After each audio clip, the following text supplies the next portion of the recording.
ce serait bien que les gens commencent à ouvrir un peu plus les yeux sur ça. On n'est pas bête, c'est-à-dire on ne peut pas se mentir. Pour moi, dans le développement personnel, il y a un grand bullshit. Et une de ces grands bullshit, c'est qu'il faut être, faire, avoir.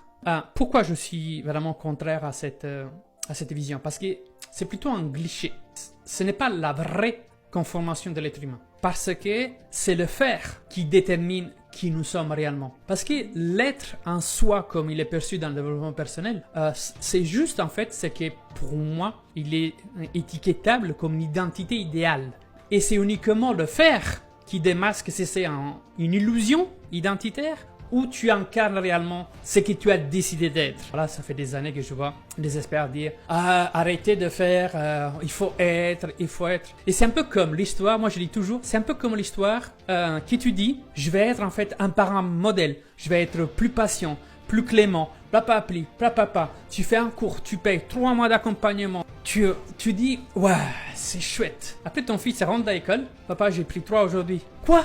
T'as pris 3? Comment? Mais non, mais comment? Donc le faire démontre que tu n'es pas l'être. L'être que tu penses d'être n'est qu'une illusion. Et donc c'est bien le faire qui nous dit réellement du point de vue automatique et même inconscient qui tu es réellement. Pour moi l'être, si on veut le mettre dans la partie vraiment spirituelle, mais dans la partie vraiment plus complète, nécessite vraiment, c'est un ensemble, c'est comme s'il y avait un pack de 4 phases. Il y a clarification décisionnelle, sur sur quoi je veux me concentrer, qu'est-ce que je veux améliorer.